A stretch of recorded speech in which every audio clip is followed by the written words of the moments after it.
So for problem number 5, I did this in class, but it's good to kind of follow through it on your own and try to see if you can do this process on your own. So the first question is, what's the direction of the magnetic field? If the current is going up, the right-hand grip rule means that the magnetic field is going into the board at point P. And for part B, to determine the magnitude of the magnetic field at point P, we're going to use Biot-Savart. So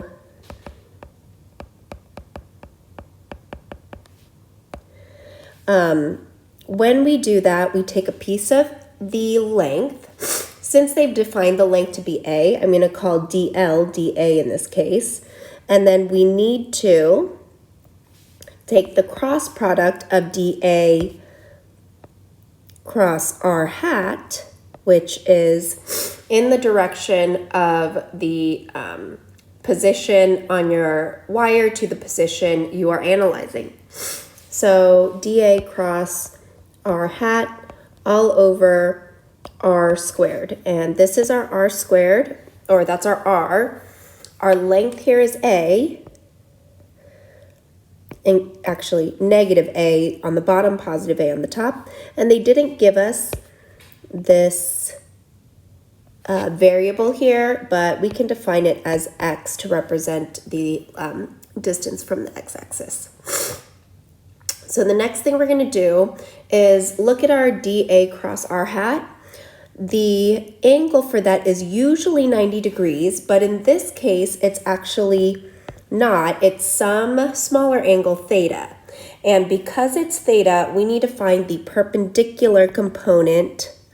So I'm just going to draw a perpendicular component here, which for cross product, we always focus on the sine function, which if we look at where my perpendicular component is, which is the x component, it is opposite over hypotenuse for theta. So really, this is the sine component of theta right there.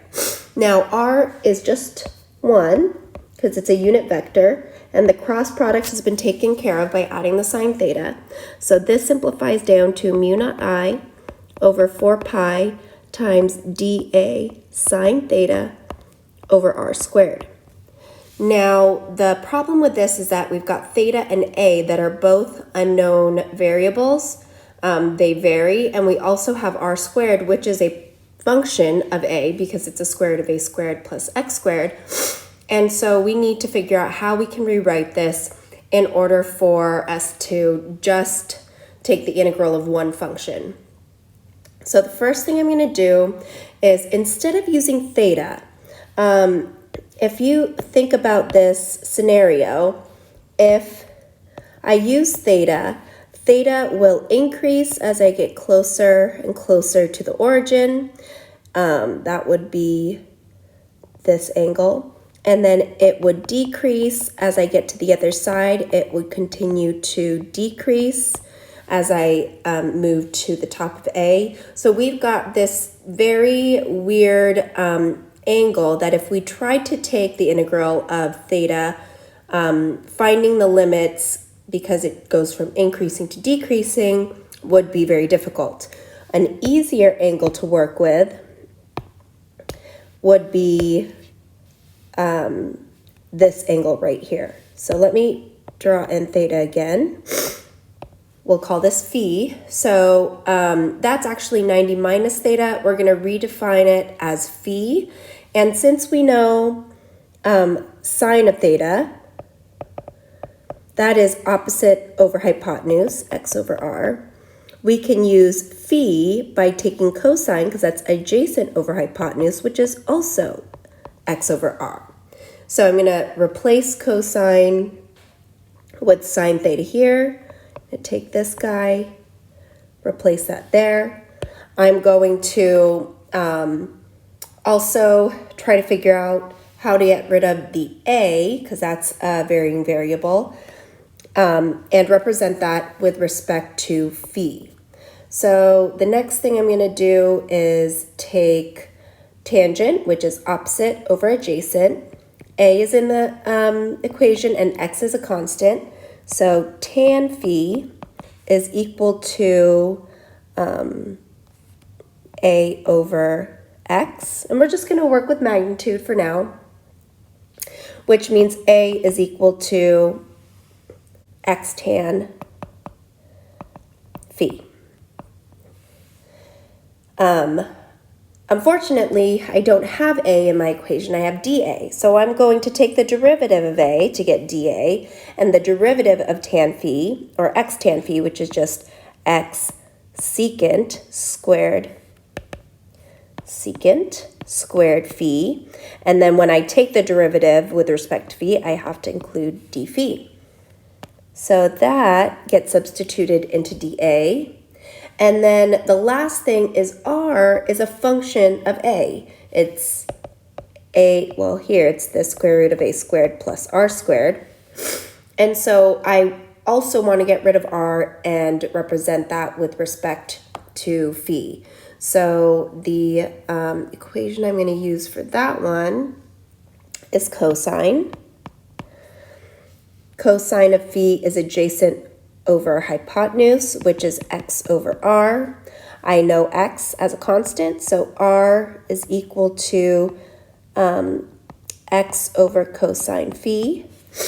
And x over cosine phi, I don't want to work with fractions, is x over secant phi. So I can substitute this in for dA. I can substitute this in for r squared, and when I do that, I get dB is equal to mu naught I over 4 pi. dA is x secant squared phi, d phi. Sine is cosine phi, and r squared is x squared over secant squared. Now you'll see that a lot of good things happen. I have a secant squared here and here that cancel, an x, and then one of the x's in the bottom cancel. I'm going to start to rearrange this so I can take the integral. X is a constant, so I'm going to pull that out, and then I'm going to integrate from cosine phi d phi, integrate there on both sides. So the integration of dB is just b, and the integration of cosine is sine. I'm not going to include the limits until after I figured out that it's sine phi, because it'll let me know how I can define these limits. Unfortunately, I don't actually know, let me draw this line here, I don't actually know what negative phi equals and positive phi equals, because those are the limits that I want to go through when I am doing my integration. I don't even have number values to try to figure that out, but I can work with some of the variables, and you'll notice that quite a few things cancel out. So first of all, I'm going to show the work down here. I have sine, and to get rid of sine, I'm going to try to solve for phi using sine phi is equal to opposite over hypotenuse, that's A over R. Therefore, phi is equal to sine inverse of A over R. Now, if I want to go from negative phi here to positive phi here, I have an opposite over hypotenuse of negative A over R and an opposite of hypotenuse of positive A over R. So my lower limit is sine inverse of negative A over R, and then sine inverse of positive A over R. And then when I plug it into my equation, I get mu naught I over 4 pi x times sine, not sine phi, but sine of sine inverse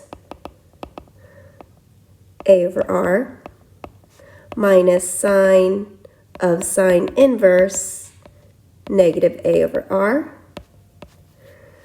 And this ends up canceling, that ends up canceling, and I get mu naught I over 4 pi x A over R minus negative A over R.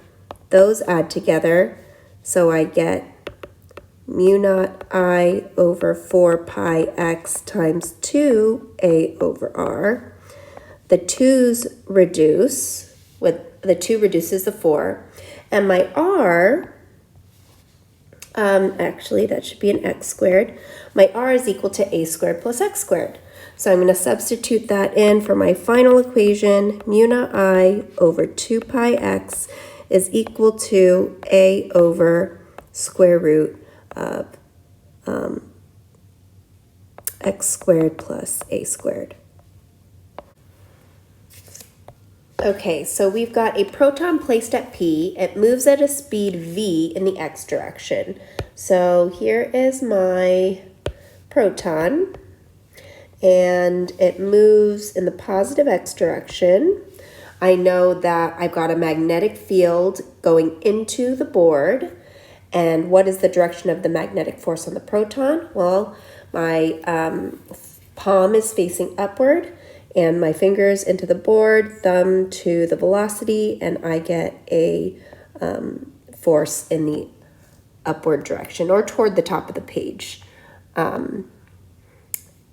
The next thing I want to show you, which if the length of the conductor is replaced with a very long wire carrying the same current, what is the new magnitude? So this is a really interesting question, and I actually left this equation here because it's going to be helpful to answer this question. As the line segments get bigger and bigger and bigger, you can see that if it goes out to essentially infinity, you can see that all of these lines will approach a 90-degree angle with the x-axis. So what happens to phi is it goes from negative pi over 2 to positive pi over 2 as it approaches infinity in that direction. And so our limits here to solve for D is going to be negative pi over 2 to positive pi over 2. And sine pi over 2 is just 1. So if I take my equation and I plug in sine pi over 2, which is 1, minus sine negative pi over 2, which is negative 1, these add together, and I get mu naught I times 2 over 4 pi x. That reduces to get mu naught I over 2 pi x. And doesn't this equation look familiar? It is the equation for an infinite wire of current, and that was one of the equations I asked you to memorize.